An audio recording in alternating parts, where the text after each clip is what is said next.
आज का question JEE Main 2026 21 जनवरी शिफ्ट 2 में पूछा गया क्वेश्चन है।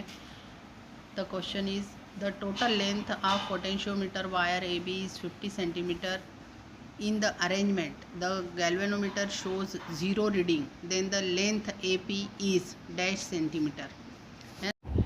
अब ये जो पोटेंशियोमीटर होता है, पोटेंशियोमीटर एक्चुअली जो व्हीट स्टोन ब्रिज का ही फॉर्म होता है। अब हम यहाँ पर जो गिवन पिक्चर है जिसमें 6 ओम और 4 ओम के दो रेजिस्टेंस हैं और ए बी जो एक वायर है जिसकी लेंथ है 50 सेंटीमीटर, है ना।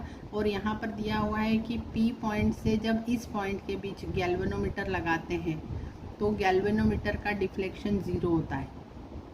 ठीक है, तो गैल्वेनोमीटर का डिफ्लेक्शन 0 होता है, मतलब यहाँ से यहाँ तक कोई भी करंट फ्लो नहीं हो रहा है। आई की वैल्यू 0 है, मतलब ये दोनों पॉइंट सेम पोटेंशियल पे हैं, ये दोनों पॉइंट सेम पोटेंशियल पे है, तो तब हम व्हीट स्टोन ब्रिज लगा सकते हैं, है ना। तो अब यहाँ पर ये देखिए एक और कंसेप्ट देखिए कि रेजिस्टेंस जो होता है उसके लिए फार्मूला होता है, रेजिस्टेंस किसी भी मटेरियल का आप बनाएं that will be equal to rho into L by ए।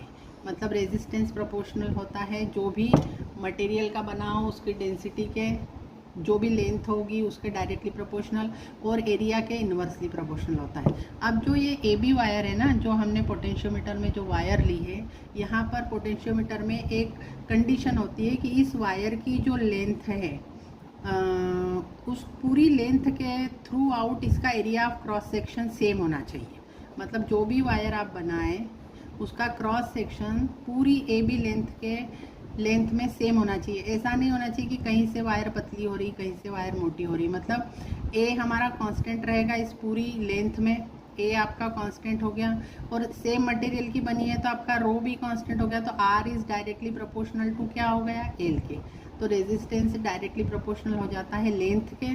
तो यहाँ पर जो ए बी है, ए बी की पूरी लेंथ 50 सेंटीमीटर है, तो हमने लेट कर लिया कि ए पी की लेंथ एल है, तो पी बी की लेंथ क्या हो जाएगी 50 माइनस एल, और लेंथ के डायरेक्टली प्रोपोर्शनल रेजिस्टेंस हो गया है, तो इसलिए ये रेजिस्टेंस की जगह हमने लेंथ लिखी है ना। तो अगर हमारे ये दोनों पॉइंट सेम पोटेंशियल पे होते हैं, मतलब इनमें से कोई करंट फ्लो नहीं होता है, इन दैट केस हम अगर इसको x1, इसको x2, इसको y1 और इसको y2 लेट कर ले, तो व्हीट स्टोन ब्रिज की कंडीशन होती है कि x1 upon x2 is equal to y1 upon y2 होता है।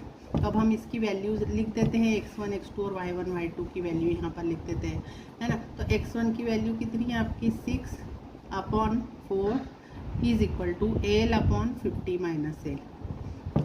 ठीक है, अब इसको क्रॉस मल्टीप्लाई करके आप सॉल्व करना, तो एल की वैल्यू 30 सेंटीमीटर आती है, और एल की वैल्यू 30 सेंटीमीटर आती है, इसलिए 50 माइनस 30 मतलब पी बी की वैल्यू कितनी आएगी 20 सेंटीमीटर। तो आपको उन्होंने क्वेश्चन में ए पी की लेंथ पूछी है जो कि 30 सेंटीमीटर है ना। तो ये आपका यहाँ वहाँ पर आंसर लगा देना जहाँ पर 30 सेंटीमीटर हो। Thank you for watching the video. If you are liking our videos then please subscribe our channel, share it with your friends and hit the like button. और अब आप कमेंट सेक्शन में मुझे बताइए कि अगर ये AP की लेंथ 250 सेंटीमीटर होती तो AP का वैल्यू कितना होता।